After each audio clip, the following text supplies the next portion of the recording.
আসসালামু আলাইকুম, কেমন আছেন সবাই? আজকে শনিবার, ফরিদপুর জেলার নগরকান্দা উপজেলার রসুলপুর জেলা হাটবার। আমরা আজকে সকালে যাইনি, আজকে একটু রেস্ট নিছি, কারণ বিগত কয়েকদিন আমাদের এই টানা পরিশ্রম গেছে, যার জন্য আজকে আমরা যাইনি। আমাদের প্রতিনিধি হিসেবে মোহাম্মদ মনিরুজ্জামান আতিক, উনি আজকে আমাদের পেঁয়াজগুলো কেনাকাটা করছেন। তবে প্রিয় দর্শক, পেঁয়াজের যে দাম সেটা বলার আগে আমরা বলি যে পেঁয়াজ সংরক্ষণের যে মেশিন সেটা কিন্তু আমরা সরবরাহ করছি। যারা নিতে চান আমাদের কাছ থেকে ভালো মানের মেশিনটা নিতে পারবেন সাশ্রয়ী দামে। কারণ সনাতনী যে পদ্ধতি, সেই পদ্ধতিতে পেঁয়াজ যদি সংরক্ষণ করেন, পেঁয়াজের ঘাটতি হয় অনেক বেশি। দেখা যায় যে মন করা 15-20 কেজি ঘাটতি হয়ে যায় অনেক সময়।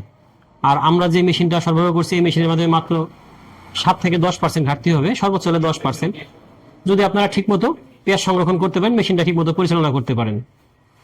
আর যারা দূর দূরান্ত থেকে সংরক্ষণ করতে চান, পেঁয়াজ রাখি পেঁয়াজটা কিনতে চান, তারা আমাদের সাথে যোগাযোগ করলে আমরা আপনাদেরকে সহযোগিতা করতে পারবো ইনশাআল্লাহ।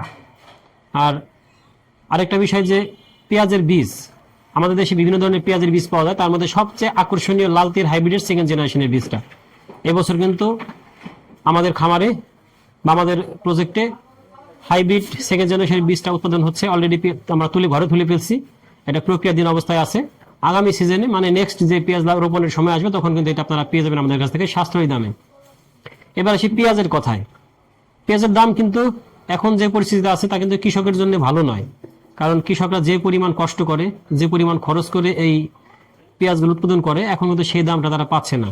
এই মুহূর্তে পেঁয়াজের দাম যদি 1400-1500 টাকা হয় এই পেঁয়াজটা, তাহলে কৃষকদের একটু পড়তা পড়ে, কিন্তু সেই দামটা কিন্তু এখন তা নাই। বরঞ্চ গতকাল যেমন ছিল 1250, আজকে দাম আরো কমে গেছে। আজকে কিন্তু 1150 টাকা পর্যন্ত সর্বোচ্চ পেঁয়াজের দাম আছে।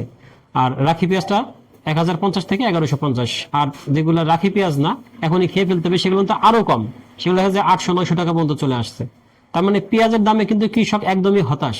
আমরা চাই যে কৃষকের এই হতাশাটা দূর হোক, কৃষকের পেঁয়াজের দামটা বাড়ুক। কারণ কৃষক যে পরিশ্রম করে, যেই খরচ করে, মানে সারের দামটা যেরকম গেছে এই বছর ডাবলের মতো গেছে, কৃষকদের অনেক বেশি খরচ হয়ে গেছে। তাহলে সেই খরচ তুলতে হলে কৃষকদের পেঁয়াজের একটু বেশি দাম চাই। আর এই বছর লেবার কস্ট অনেক বেশি গেছে। সবকিছু মিলে কিন্তু পেঁয়াজের দামটা যদি একটু বাড়ে, কৃষকদের জন্য ভালো। তা না হলে কৃষক কিন্তু আস্তে আস্তে এর প্রতি থেকে মুখ ফিরিয়ে নিবে, আস্থা হারিয়ে ফেলবে, এবং তারা অন্য কিছুর দিকে ঝুঁকে যাবে। তখন পেঁয়াজ চাষ হবে না, আবার আমাদের বিদেশ থেকে বেশি দামে পেঁয়াজ কিনে খেতে হবে। তাই সরকার যদি এদিকে নজর দেয়, যে কোনো উপায়ে যদি পেঁয়াজ বিদেশে রপ্তানি করা লাগে রপ্তানি করতে হবে, দাম নির্ধারণ করতে হলে নির্ধারণ করে দিতে হবে। কারণ দাম যখন বেড়ে যায়, তখন কিন্তু সরকার নির্ধারণ করে দেয়, এর উপরে বিক্রি হতে পারবে না। তাহলে এখন যেহেতু দাম কম, সরকার সবকিছু অ্যানালাইসিস করে একটা নির্দিষ্ট দাম নির্ধারণ করে দিক যে এর নিচে বিক্রি হতে পারবে না, তাহলে কৃষকদের জন্য ভালো হয়।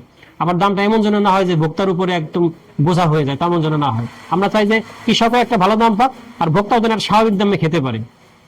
প্রিয় দর্শক, আমাদের কিন্তু এখানে দেখছেন আমার পিছনে অনেক খাঁটি পণ্য আছে। এই মধু, ঘি, চা, সরিষার তেল, মশলা আছে। এগুলো সবগুলো আমাদের নিজস্ব প্রোডাক্ট, একদম পরিষ্কার পরিচ্ছন্ন, একদম নিজস্ব খাঁটি ভাবে তৈরি করা, পরিষ্কার পরিচ্ছন্ন ভাবে তৈরি করা। সেক্ষেত্রে আপনারা যারা নিতে চান, দেশের বিভিন্ন প্রান্ত থেকে আমাদের যোগাযোগ করলে আমরা কিন্তু আপনাদেরকে দিতে পারবো। আজকে সম্প্রতি আমাদের একটা তেল আছে, সরিষার তেল আছে, আমাদের আরেকটা আসছে সূর্যমুখী তেল। বাজারে সূর্যমুখী তেলে কিন্তু অনেক দাম, আর আমরা একদম ঘানিতে ভাঙিয়ে সূর্যমুখী তেলটা আনছি। এই তেলটা আমরা বিক্রি করছি, একদম সুন্দর একটা প্রোডাক্ট। তাই যারা যদি এরকম কিছু আপনারা নিতে চান, আমাদের সাথে যোগাযোগ করতে পারেন। আমরা আপনাদেরকে সারা দেশে হোম ডেলিভারি দিয়ে থাকি কুরিয়ারের মাধ্যমে। প্রিয় দর্শক, আপনারা আমাদের সাথে থাকবেন। ধন্যবাদ সবাইকে। আল্লাহ হাফেজ।